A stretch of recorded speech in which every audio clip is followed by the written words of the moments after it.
Hi there, and welcome to the last Christmas bonus episode of Two Texts.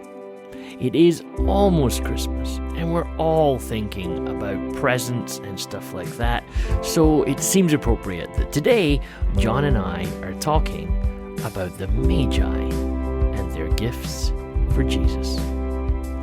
So David, we are back. We had a fantastic chat earlier this week about Joseph. Oh, I just loved that. And I have to say, I think the two of us could have kept talking about Joseph for a wee while longer there. That was, what a story. And he doesn't say anything. We had a lot to say about him. it's true. I was just about, you took the words right out of my mouth. Sorry.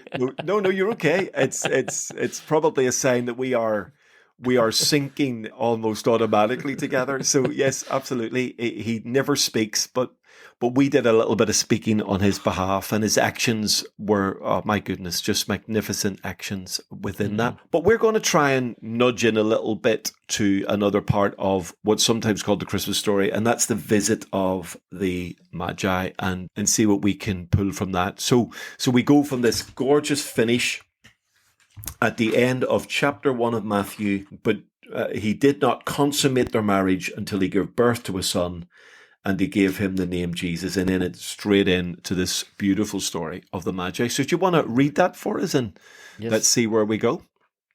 I do. And Magi, this is another one of those words that I think has 4 letters, and I have heard at least 5 different ways that people have said it.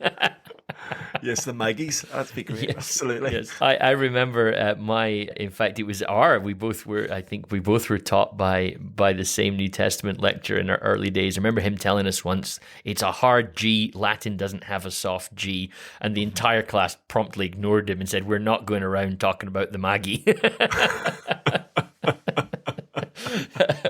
So Magi it is. So Matthew chapter 2 and verse 1.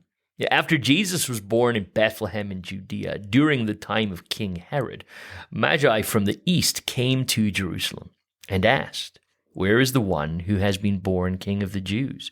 We saw his star when it rose and have come to worship him." When King Herod heard this, he was disturbed, and all Jerusalem with him. When he had called together all the people's chief priests and teachers of the law, he asked them where the Messiah was to be born. "In Bethlehem in Judea," they replied, "for this is what the prophet has written. But you, Bethlehem, in the land of Judah, are by no means least amongst the rulers of Judah, for out of you will come a ruler who will shepherd my people Israel." So then Herod called the Magi secretly and found out from them the exact time the star had appeared. He sent them to Bethlehem and said, "Go and search carefully for the child. As soon as you find him, report to me so that I too may go and worship him." After they heard the king, they went on their way, and the star they had seen when it rose went ahead of them until it stopped over the place where the child was. When they saw the star, they were overjoyed. On coming to the house, they saw the child with his mother Mary, and they bowed down and worshipped him. Then they opened their treasures and presented him with gifts of gold, frankincense, and myrrh. And having been warned in a dream not to go back to Herod, they returned to their country by another route. Beautiful. Yeah. There you go. Of course, this is sometimes referred to as the epiphany, isn't it, David? It's this sense of a moment. I actually had a fresh look at the definition of epiphany. A moment of sudden and great revelation or realization. Oh, I love that.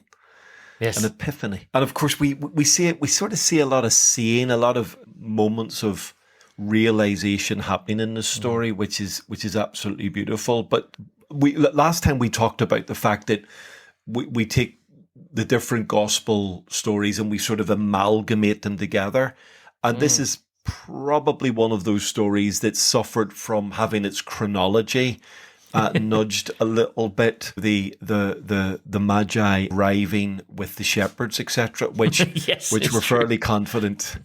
And embarrassing the shepherds because their gifts are a little better. Absolutely. Yeah, the shepherds have not even wrapped anything, and these boys are rocking up with serious gold-plated gifts. So it's a story worth sort of pulling out of the sort of nativity scene a little bit, just to give us a bit of perspective. Would that be fair? Just thinking about that. Yes, I mean, there's quite a few things that we do that creates this. I mean, if you read Matthew and forget the story, right? If you forget everything you saw in your school play, Matthew does give you quite a bit of evidence that actually this happens quite a while later, right? Quite a while later, and even in the traditions of how we celebrate Christmas, actually, if you lean into the more traditional ways of celebrating Christmas, this is how the story is told over a period of time. I get myself on my high horse here, John, but like I think it's almost, it helps people sometimes to know this, that essentially there's a period of time of 4 Sundays leading up to Christmas Eve that is known as Advent, right? And it's that period of time from roughly the end of November, beginning of December, those 4 Sundays, and then whatever space is left between those 4 Sundays and then Christmas Eve. And Advent ends at the end of Christmas Eve in the classic church calendar then at that point. And that's why, if you remember when we were kids, Advent calendars didn't have a 25th on them, right? Advent calendars ended on the 24th, where all these kids these days get an extra chocolate on the 25th, right? And so there's this sense that the reason that was, in case you wonder when you were a kid, why did we only, because that was an Advent calendar, and it counts down the days to the end of Advent and the beginning of Christmas. And in the Christian tradition, and we're going back hundreds of years that this has been celebrated for, Christmas is a 12-day long festival, hence the song, The 12 Days of Christmas, which a lot of people think is a 12-day countdown to Christmas. But actually, here's the funny thing. I hear people all the time saying these days, oh my goodness, they make Christmas such a big deal nowadays. It's 1 day in December. And I always want to say, no, Christmas is 12 days long. And the 12 days of Christmas start on the 25th and end 12 days later on a festival the church knows as Epiphany, the day that we remember the arrival of these Magi. And now, so for me, that's really fascinating, because what it allows you to do if you follow that tradition is tell the story as it goes. So you keep this sense of, there's gaps and there's space in time between this. So, I mean, this podcast is not about me defending tradition, but it's about, sometimes you see the reason the traditions is to help us keep some of the story straight in our mind, rather than cramming everybody around the nativity scene. Now, to be clear, I love nativity scenes. Of course. Because actually what we have to realize when you look at a nativity scene is it's not like a historical snapshot of the moment. It's, here are all the characters that were in play, and therefore it reminds us to tell the story to our children, doesn't it? Of course. Oh, it's beautiful. I mean, I've had the privilege of going to visit the Vatican and stood in the Sistine Chapel and looked at the ceiling of Michelangelo's magnificent pictures and paintings, and you realize, my goodness, he was a magnificent artist, not necessarily a great theologian, according to some of his representation. And I think the nativity scene, it's sort of, that's what's happened to it over the years. A whole bunch of stuff has just morphed into the story, and you end up with something. Well, we all love it. We all go, ooh, oh yeah, absolutely. But technically, this is not really what happened. And you know, that without bursting anybody's bubble, this sort of story helps us to pull that timeline out a little bit. Well, notice verse 11. Notice verse 11. Just let me say the most controversial thing we'll ever say on two texts. But notice verse 11. They're in a house, not a stable. Yes.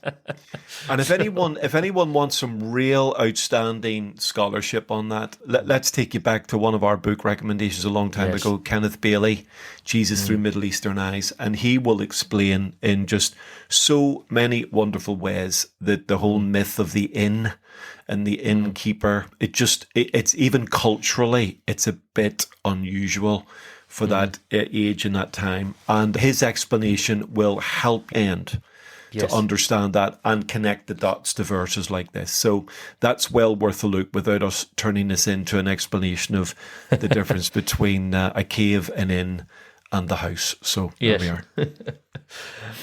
So a couple of things I spot just in this text, though, John, that are really quite interesting. There's one, verse 3, when King Herod heard this, he was disturbed, and all Jerusalem with him. Like, you know that you're a despot when you get worried and everybody else is worried because you're worried. Absolutely. As Caesar once said of Herod, safer to be his pig than his son. Yes. He was a bit of a megalomaniac, a man given to extreme behavior. And of course, we see that he erected magnificent buildings. And then we see him, not in the reading that we've had, but as a result of the Magi's sort of redirection away from him, just an act of complete madness and terror, where he kills all the boys under 2 in the vicinity.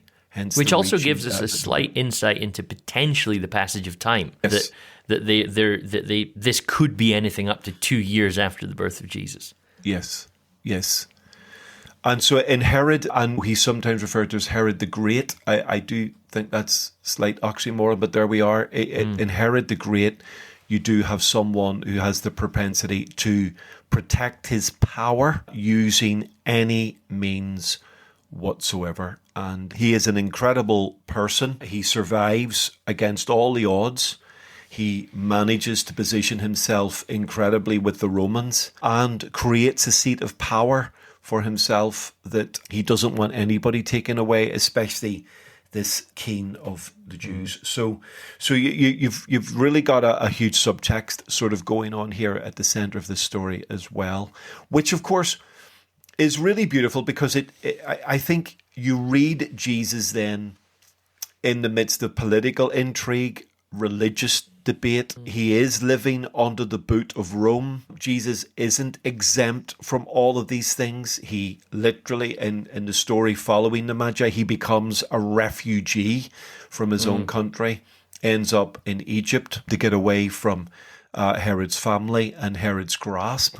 So immediately in the story, we're thrust into the polarization of the society of Jesus, the vulnerability that the people were under, and the world that Jesus would have grown up in. And Matthew introduces all of that to us immediately in the story. And that lovely, soft, fluffy postcard scene of the Christmas nativity suddenly gets a little bit dark around the edges because the visit of the Magi also heralds a threat directly to the life of Jesus as a baby, as a boy. And I think it's interesting that you pick up that whole process of the displacement of Jesus, his family, and that idea of this aligning. In one sense, in Matthew's narrative, it aligns Jesus with Moses, doesn't it? That he finds himself paralleling through this journey from Egypt and all of this sort of thing.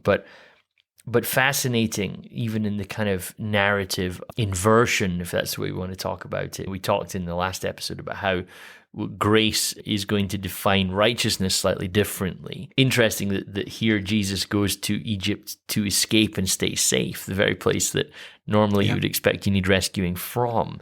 So there's a subtle commentary almost into how bad things have gotten in Israel that go back to Egypt for safety because Israel isn't the safe place anymore. But I do think it's interesting. When you when you made those comments, I was thinking about this kind of text within Scripture about how Jesus is tested in every way. And you think, goodness, here we even find Jesus who can align himself with the refugees, the displaced, the marginalized, because his own beginning of his own life. And then, of course, a huge challenge for us, without trying to be overly political, John, but a huge challenge for us is that our views on refugees and immigrants and all that sort of thing perhaps could be colored by this story because this is who Jesus was as well. It's got some real depth to it for us to ponder, hasn't it? Well, it has. At the heart of what we sometimes call the Christmas story, you have real darkness and tragedy. So we've reflected on Jesus being the light that would come into the darkness. The darkness didn't understand it and comprehend it. And we love to interpret all of that stuff very, very spiritually, spiritual darkness and spiritual light. But But the light is also shining in a season of history that is really dark and vicious and nasty, and where human rights and civil rights and even religious rights are being trampled on. And when you have a megalomaniac like Herod, who even the Romans go, oof, we're not quite sure we like this guy all that much. I mean, when Herod the Great passes away, his son, the sort of Israel in that sense is divided amongst his sons. And one of his sons is so distasteful to the Romans that they remove him and put Pilate in his place. Now, when the Romans are removing you because you're not really that nice, I mean, you are seriously in trouble as far as a sense of humanity is concerned. So Jesus, the story of Jesus is magnificent. It's filled with hope. It's filled with life. It's filled with light. And yet there is a darkness to it here that the Magi are right at the edge of. They unmistakably, they inadvertently open up this can of worms. In wishing to worship Jesus, they inevitably put him in danger. Yes. And they alert Herod to this moment that then creates this terrible knock-on effect of both the destruction of children and the evacuation of Mary, Joseph, and Jesus down to Egypt. So it's very, very dark, and it has something to say to us and our attitudes to the darkness in our world, and how innocent people are suffering horrifically because of the madness of individuals and people around the world that forced onto the back of trucks and into boats to try and find a better life. And there's in the story, actually, I mean, the whole nativity story speaks to some of the stuff that Jesus is going to do in his life, even in relation to the conversation we're having. I think about like Luke's story. You don't have Magi in Luke's story. You have shepherds. Shepherds are as close to you get to being outcast from society without actually being outcast from society. But we imagine shepherds, and I think Jesus has rehabilitated the shepherd image. We've said this before in this podcast. The angels coming to shepherds is a weird move, right? Yeah. Unless you're attempting to communicate that the tables are being turned, that the people who were ignored are now not to be, are not going to be ignored in this new kingdom. And there's a level of that happening in Matthew chapter 2 as well. True. Because there's definitely this sense that's going on here that, oh, by the way, there's a new king and it's not Herod. So the palace is not the place. And it's beautiful, even that image of the Magi. They see this star, they figure out this means this new king is born. So then they kind of just, their GPS gets them so far, and then they basically just head to, they just head to the king. That's probably where it's going to be. That's probably where we're going to find that out. And so I think there's something really powerful in that sense, that where you expect to find the king is not where he is. And I feel like, again, Matthew's intentionally navigating that. I love his connection to the prophetic text in this as well. Chapter 2, verse 1, after Jesus was born in Bethlehem in Judea. And then Herod says, like, well, wait a minute, where's this happening? And the response is, in Bethlehem in Judea. Yes. Well, why do we keep saying that? Oh, because the prophet's written, hey, you Bethlehem, in the land of Judah. There's a beautiful kind of just repetition of the kind of the prophetic text shaping the story there. Beautiful. But yeah, so I think these characters of Magi provide some really interesting sort of contrast to us to understand how this Jesus story is coming about. And of course, a couple of things: they're not kings, so unfortunately, they're not kings tradition in terms of the biblical text. They're Magi. Can I not sing that Christmas carol anymore? Well, it's a great song, though. It's a great song, so maybe you should sing it anyway. Yeah. And Magi are actually, I mean, this could be controversial because they're probably closer to astrologers than they are kings, and I am in no way going to recommend that anybody go out and start taking astrology seriously, but I find it fascinating. There's these little hints all the way through Scripture that God occasionally is so total that we find him in unusual and surprising ways, don't we? We do. So they're not kings, and they may be astrologers, and we don't know that there's three of them. So they bring three gifts, but these are pretty weighty gifts, so it's not impossible that they had a little bit of a everybody throw some money in. But it's interesting, that idea of these three kings has really kind of solidified in our minds in the West. And you read the story, and I felt it was just worth pointing out. Notice that none of that detail is there. No, it's done that. And of course, for me, reflecting back, because I just thought about it when you referenced the shepherds in Luke. And of course, what is beautiful here, though these seem to be highly educated and wealthy men on the surface, or wealthy people on the surface of it, in comparison to the shepherds, what they are, of course, are Gentiles. Yeah. Whereas the shepherds are more than likely Jewish within that context. So you get indeed. So you get this beautiful, not status reversal, but certainly tension here, or juxtaposition here, where you've got intelligent, highly educated Gentiles coming to find Jesus, and you've got marginalized Jewish people on the hillside being invited to come to Jesus. And there is something quite beautiful about those ideas being put together for us, that and that the Lord is able to speak to the level of a shepherd and enable them to find the child. And he's able to speak into the world of an astrologer and lead them to the child.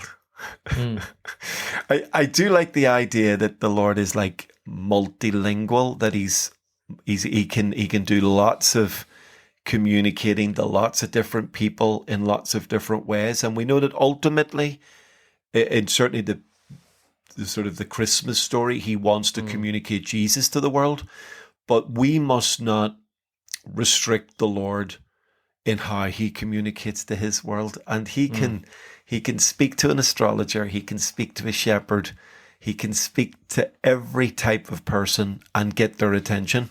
And of course, I think that's something really beautiful that's at the heart of the Christmas story, as it were. Of course, these astrologers come from the East, but it's brilliant how Matthew doesn't even make such a big deal of that. And I wonder, going back to what we talked about in the last episode, the genealogy, well, Ruth comes from the East, right?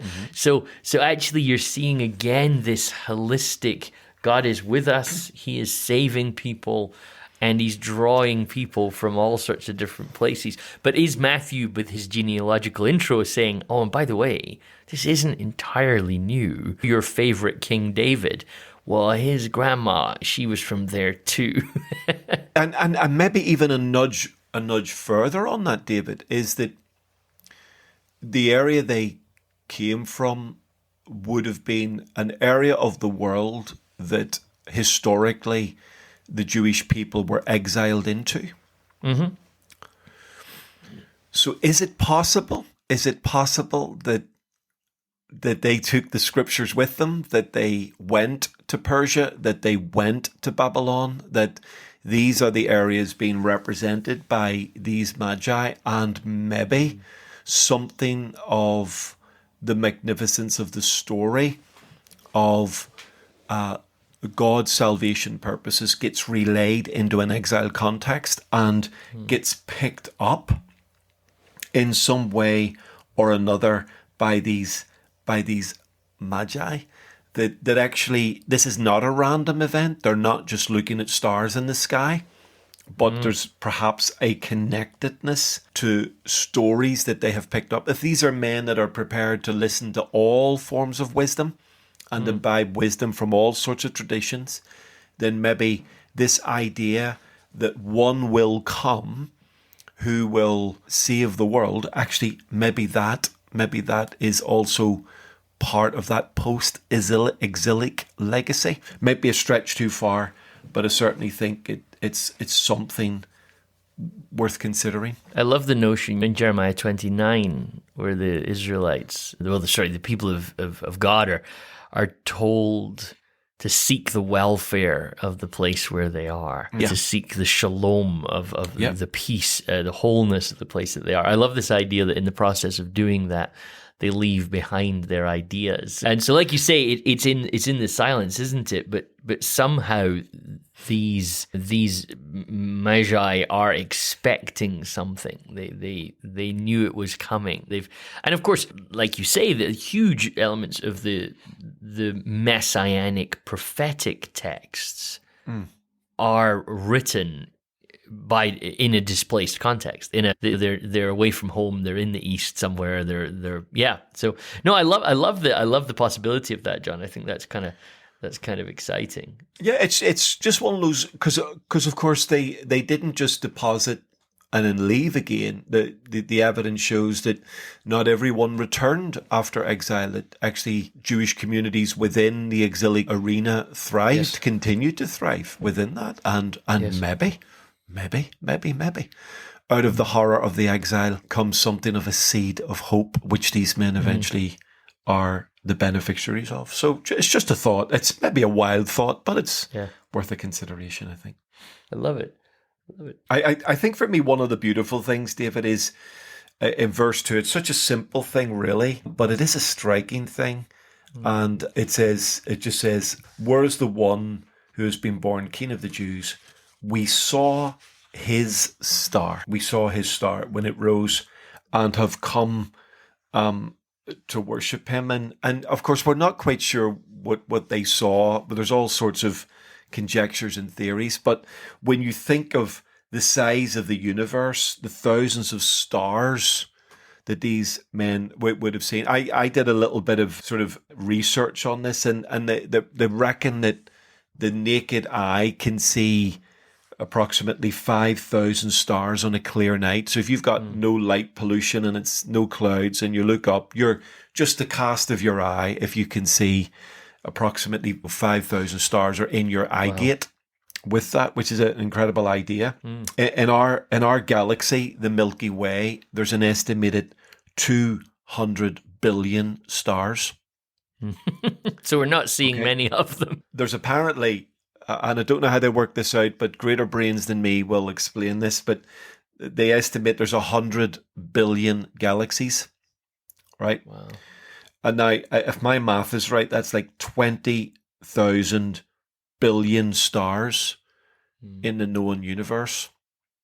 Okay? Now, however these wonderful men saw the stars, they saw something extraordinary. They saw something different. They saw something that stood out. Now, I know we've had movies and all sorts of attempts creatively and artistically to sort of portray that, but it must have been something that caught their attention in the midst of a universe of 20,000 billion stars, to see that star. And I know we can't sort of go beyond, but I love their language. They didn't just say we saw a star, but they said we saw his star.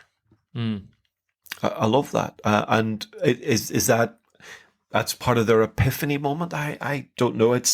But for me, again, the Lord gets their attention through something they understand and draws them forth. I love that. And then there is a connection back. In fact, I think you'll often see that if you look at the footnotes in your Bible, it actually takes you right back to the prophecy of Balaam, doesn't it? In Numbers 24, this idea of a star that comes out of Jacob and a scepter that rises out of Israel. So there's connections again that this, you've got this idea of why have these Magi been looking for a star?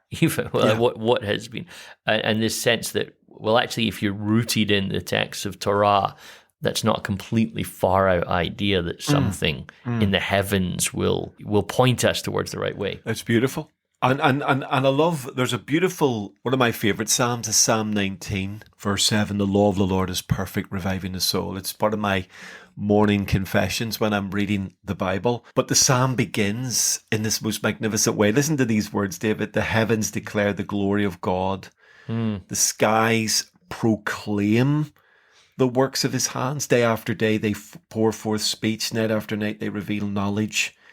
They have no speech. They use no words. No sound is heard from them. Yet their voice goes out into all the earth, and their words to the ends of the world. Now, I'm going to use a bit of poetic license here, but I love the thought that not only do we understand this generically, that we can stand in our street or our back garden and look up and hear their voice, the voice of the stars as it goes out into all the earth. But I love the idea poetically, I hope I'm not overcooking the text, that this star called to them. This star spoke to them, not in words, but this star speaks to them. It draws them. This star of Jacob is calling to these Gentiles.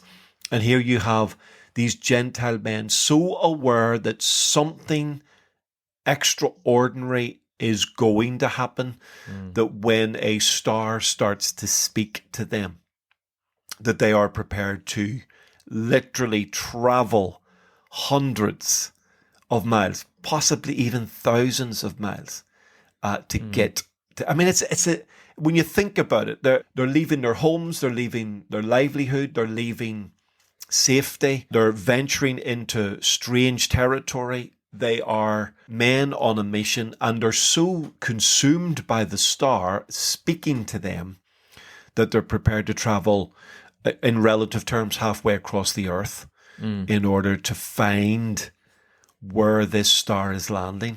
It's a magnificent idea that these men were hungry. These men were searching. We've alluded to John, haven't we? He came to his own and they didn't recognize him. Here's men that are recognizing him, or recognizing something that and yet they're not his own. It's just, I think it's a beautiful, and especially that coming from Matthew. I would expect the Magi story to be in Luke. Gentiles rocking up with gifts, spotting Jesus.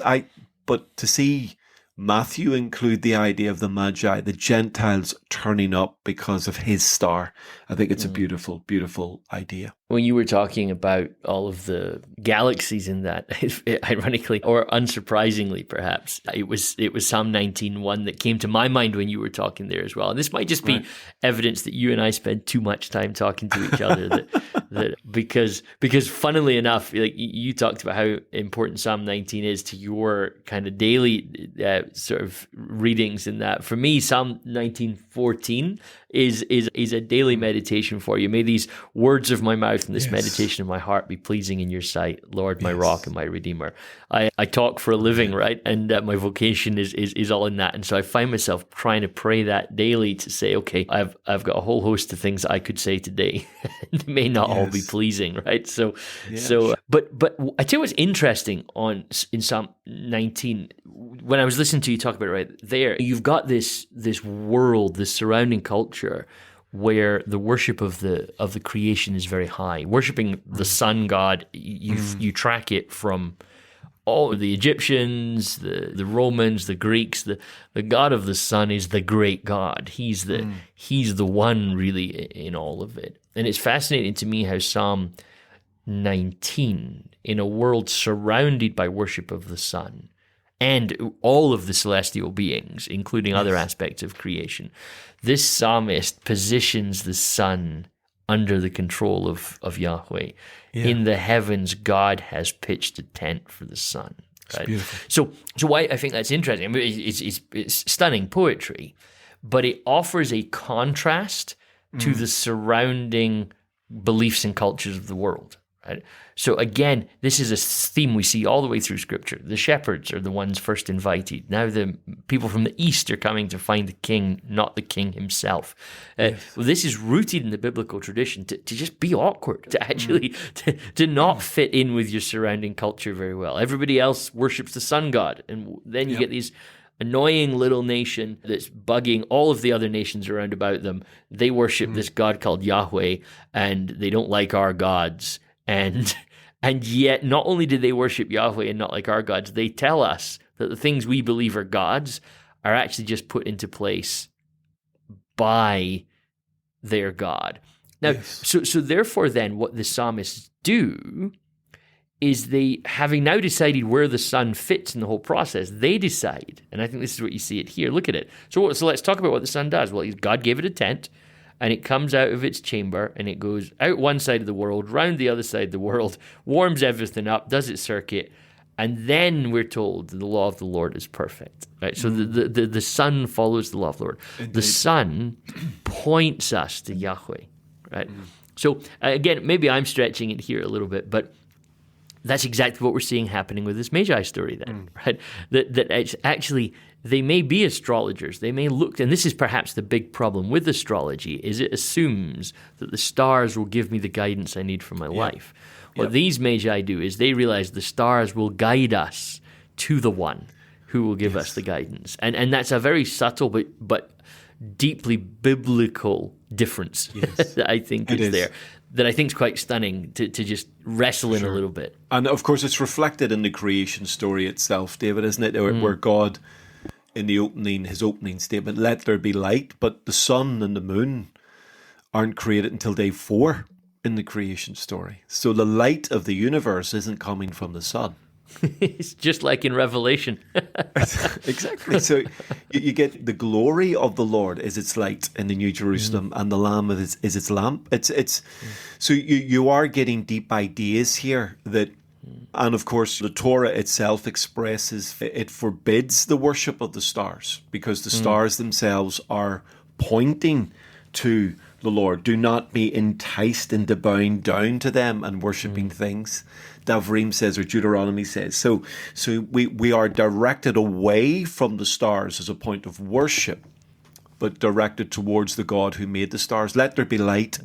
And then, not just the next day, but 3 days later, on the 4th day, God gets round to making the sun.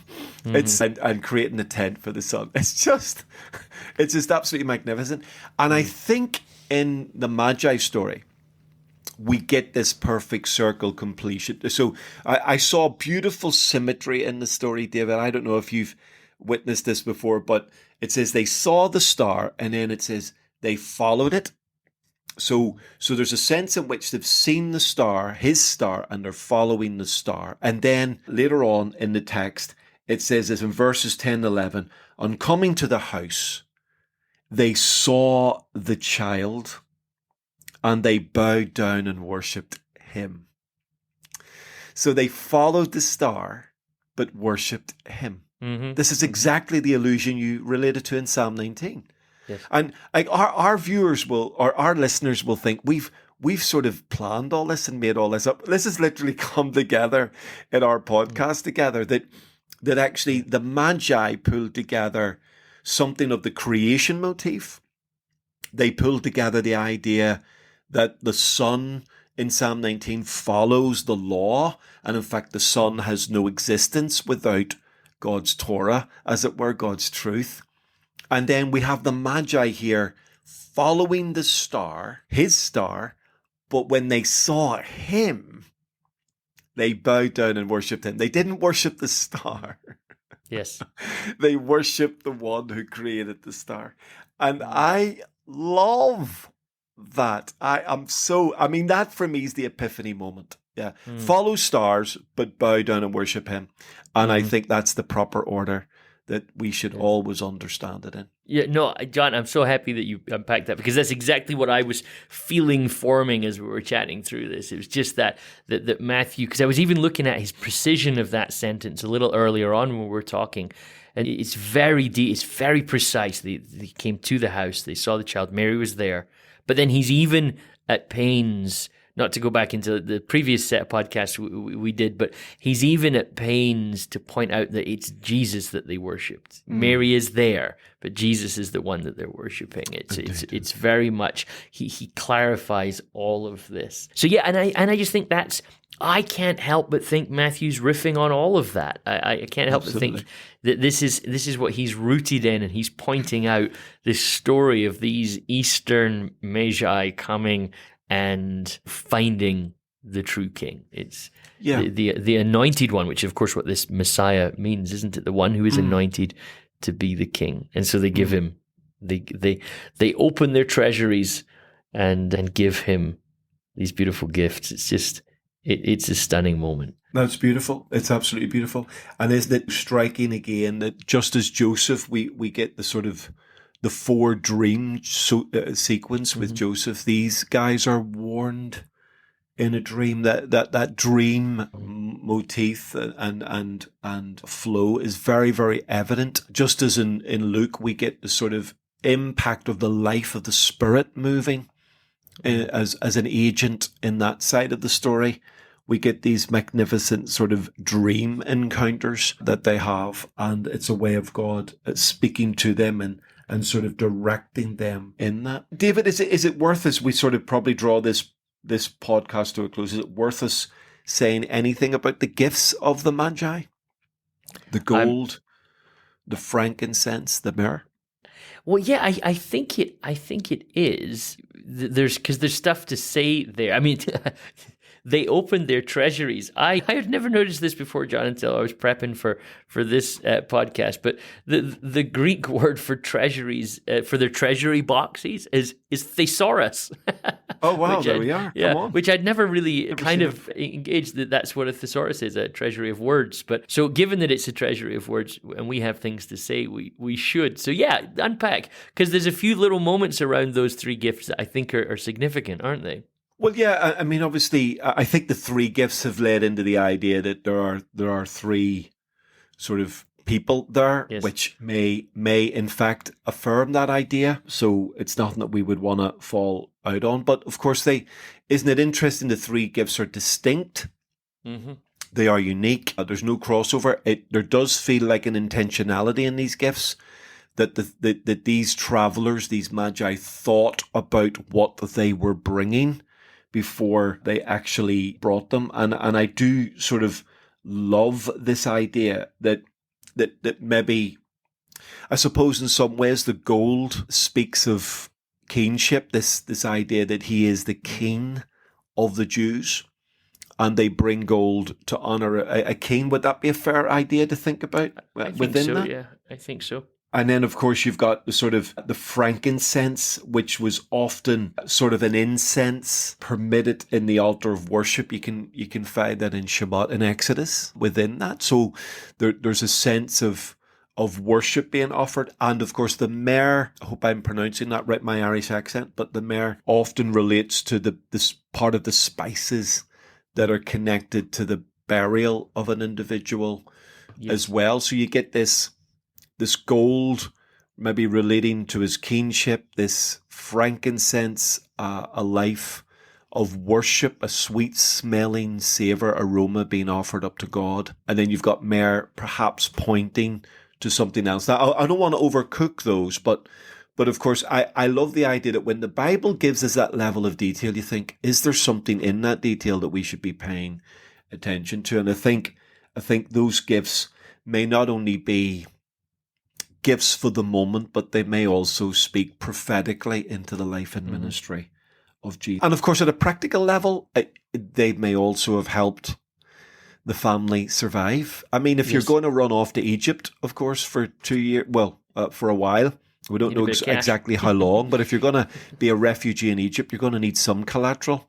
Joseph, yes, may have got some work, but they're going to need something. And certainly we know that Mary and Joseph offered the poor offering at the temple when they brought Jesus to the temple.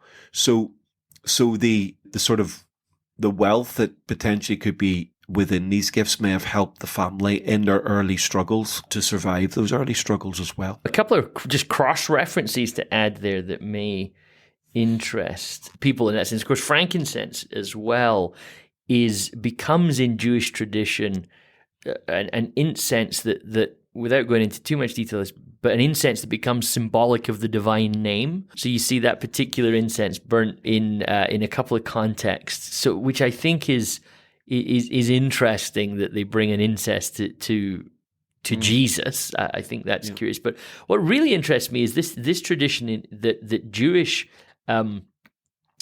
people would give wine mixed with myrrh to people who are being crucified to try and essentially Well, just get them very drunk so that they're not kind of on board with not aware really of what's happening. So it's interesting that Myrrh definitely pushes to these funeral traditions, but also potentially there's a little bit of a reference to a crucifixion tradition as well. It might be hanging around there. You can't make too much of that. And then the final just cross-reference, of course, is that in the, what do you call it, the holy anointing oil in Exodus 30, there's myrrh in there as well. Yeah. So there's a few places, if you just do a little bit of cross-referencing, you can see, okay, exactly as you were saying, John, all of these gifts have prophetic depth to them potentially. And it's hard to put your finger on, well, it definitely points to exactly this, but there's a lot of resonances there, aren't there? There are. And again, if these, I suppose it points, I suppose what I'm trying to lean into there is, if these men were looking for the star, if there was something in their world that was suggesting something's coming, and they're looking, and they're prepared to travel halfway around the world, and they're prepared to bring intentionally and deliberately the sort of gifts they bring, then these aren't random gifts. There's something even in their gifts that speaks to their understanding of who Jesus is, which is potentially quite remarkable. If these are not simply, let's take some gold, or that's it. But if these are gifts representative of the understanding of these travelers, these Magi, it is quite remarkable.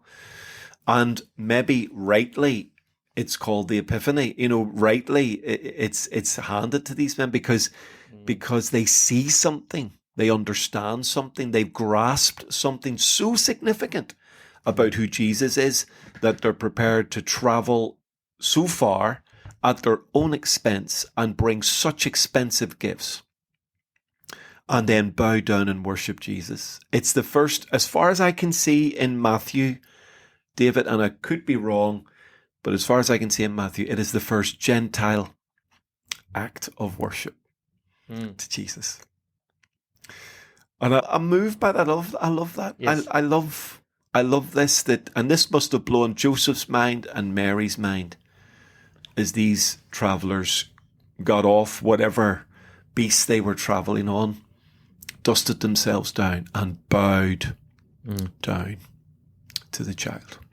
Yeah. And I think symbolically, those Magi represent every Gentile on earth. That those who are far away can see his star, that those who are searching can find, and that those who are looking for the life of God that is contained within Jesus the Messiah can also bow down and worship and see for themselves that he is the King. So I love their story.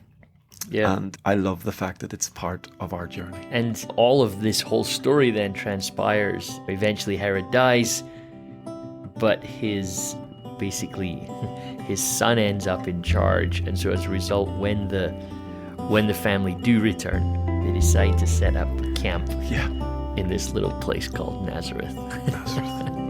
The perfect hiding place. Yep. Can anything good come out of Nazareth, they say. Okay, so that's the end of our episode today. We hope that you've really enjoyed listening to these bonus episodes for Christmas. We hope that they've helped you just immerse yourself into this story of Christmas a little bit more. John and I are going to take a little break over the Christmas season and into the new year, and we'll be back with you with a brand new series of podcasts in February. Until then, don't forget that you can go to www.2text.com and listen to any of our previous podcasts. So we hope that you have a wonderful Christmas and a blessed start to 2022, and know that we'll be back with you in February for a new season of Two Texts. But until then, goodbye.